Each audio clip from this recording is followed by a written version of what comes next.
Hello, my name is Aaron with another video update for you today on my Arduino air ride controller I have been working on.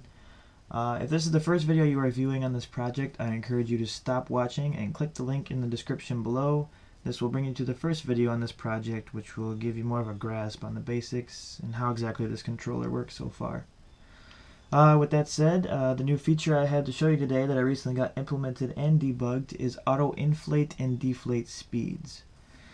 Now, I've not had much interaction with the autopilot V2 management, but I'm quite familiar with the switch speed setup from AccuAir.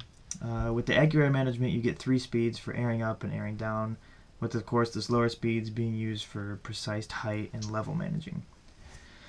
Now, with auto leveling systems such as mine, you don't really need to use the choice of inflation or deflation speeds because you're letting the chip do all of the suspension configuration for you. However, with that said, there's no reason the ECU chip itself could not benefit from different leveling speeds. First we look at airing up or inflation of the system. As a lot of you with air ride equipped vehicles know, it's very important that you can air up as fast as you can to be able to move the car and then adjust later while you're moving or in another spot that your presence isn't on a short time schedule. However, you also want to be accurate when you set your heights so you can ride as low as possible but still at a safe level for the car. Usually you find yourself having to choose between these two ways of airing up your vehicle. What I have done is combine both of these methods in kind of a hybrid airing up. In just a second I'm going to show you, I'm going to set the car to a normal ride height coming from an all down ride height, which means the car will have to air up. What's going to happen is the ECU is going to receive the ride height you are choosing, but it is going to raise the car above that level. Once it has overinflated enough, it is going to deflate the system at 2 different speeds until it is at the specified ride height.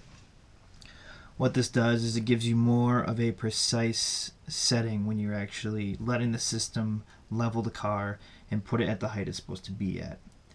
So what I'm going to do is I'm going to click it once and then twice. So again, solid LEDs means it's airing up. So what I'm going to do is I'm going to twist this little thing right here until the LEDs start blinking. So right there. Now, from the previous video, you know that blinking means that the system is deflating. Now, if you remember, I have a normal ride height set directly up and down or in the middle of this potentiometer. And as you can see now, it is not. It is a little bit more to the right or a little bit more over the level that it's supposed to be. And the reason for this is to get the car up just as quick as possible, especially the front bags, because the front bags are where all the weight is, so you want to try and get it off the ground as fast as you can.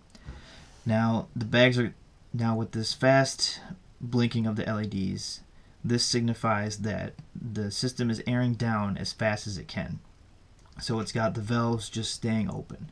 So I'm going to twist this and it's going down in the system, and now these LEDs are blinking slower, which this symbolizes kind of a pulsating of the lowering valves. So it's kind of opening and closing them really fast. And what this does is it lowers the car a lot slower. So as soon as the levelers hit that level, it's going to stop, and you get the same ride height every single time. So I'm going to show you again with a high ride height. So high is 3, so we're going to click it once to wake up. 1, 2, 3. And now it's going up. We're going to twist this. And there you go. So it overshot, and now it is airing down. Now it's airing down even slower. Airing down, and there you go. And that is the high ride height setting. So there you have it, speed and precision for height adjustment. With this auto speed adjustment, you get the same ride height every single time at the fastest pace without any manual interaction. With that, stay tuned for a video on my next feature, which will be canceling of ride height command in mid adjustment. Thanks.